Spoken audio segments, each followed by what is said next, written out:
एक आधुनिक और भागते हुए शहर के बीचों बीच गौरव नाम का एक युवक रहता था।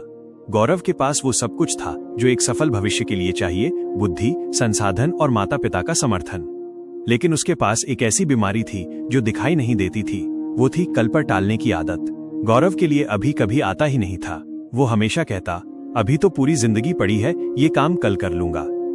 उसके कमरे की मेज पर किताबों के ढेर लगे रहते जिन पर धूल जमती जा रही थी।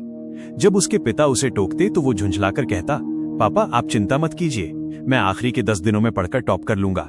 लेकिन वो 10 दिन कभी नहीं आए। धीरे धीरे उसके दोस्त उससे आगे निकलने लगे। कोई इंटर्नशिप कर रहा था तो कोई नए कौशल सीख रहा था। गौरव बस अपने फोन की स्क्रीन पर उंगलियां घुमाता रहता और रील्स की दुनिया में खोया रहता।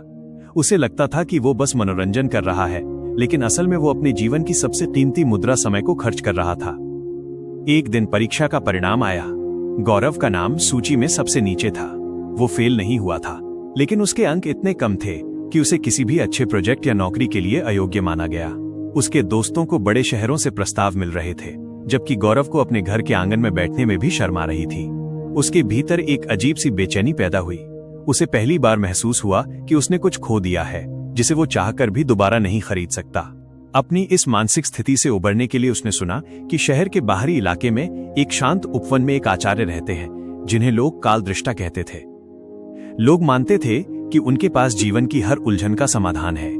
गौरव ने तय किया कि वो उनसे मिलेगा। अगले दिन की सुबह जब सूरज की पहली किरणें धरती को चूम रही थीं, गौरव उस उपवन में पहुंचा। वहां का वातावरण अत्यंत शांत था।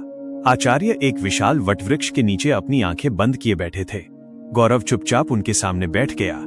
जब आचार्य ने आंखें खोली तो गौरव की आंखों में आंसू थे। उसने धीमी आवाज में कहा, आचार्य, मैं हार चुका हूं। मेरे पास सब कुछ होते हुए भी मैं पीछे रह गया। मुझे समझ नहीं आता कि मैं अपनी इस टालमटोल की आदत से कैसे लड़ूं। मुझे कोई ऐसा मंत्र दीजिए कि मैं रातों रात सफल हो जाऊं। आचार्य मुस्कुराए और बोले, बेटा, सफलता का कोई गुप्त मंत्र नहीं होता, बस समय के साथ कदम मिलाने की कला होती है। तुम सफलता चाहते हो, लेकिन क्या तुम उसके लिए लगने वाले समय का सम्मान करना जानते हो? चलो, तुम्हें एक प्राचीन राज्य की कथा सुनाता हूं जो तुम्हारी स्थिति का दर्पण है। प्राचीन काल में सुवर्णपुर नाम का एक समृद्ध राज्य था। वहां का राजा बहुत ही उदार और न्यायप्रिय था। एक बार राजा ने अपने राज्य का भ्रमण करने का निश्चय किया। रास्ते में उसे एक भिखारी मिला जिसका नाम आलस के नाम पर अलसक पड़ गया था। वो भिखारी हट्टा कट्टा था, लेकिन काम करने के नाम पर उसे बुखार आ जाता था।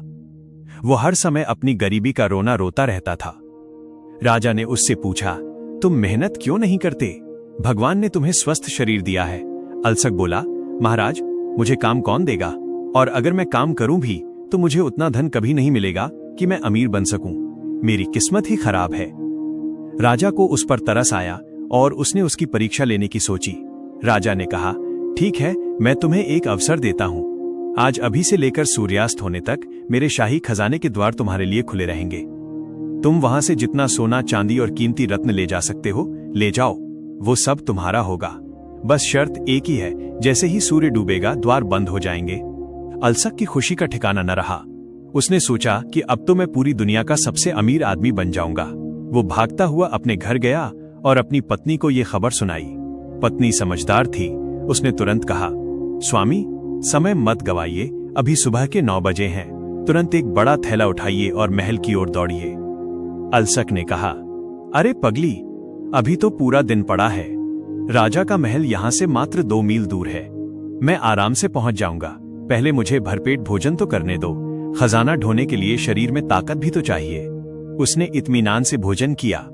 भोजन इतना स्वादिष्ट और भारी था कि उसे नींद आने लगी। उसने सोचा, सिर्फ आधे घंटे की झपकी ले लेता हूं, फिर स्फूर्ति के साथ जाऊंगा। लेकिन वो आधा घंटा 2 घंटे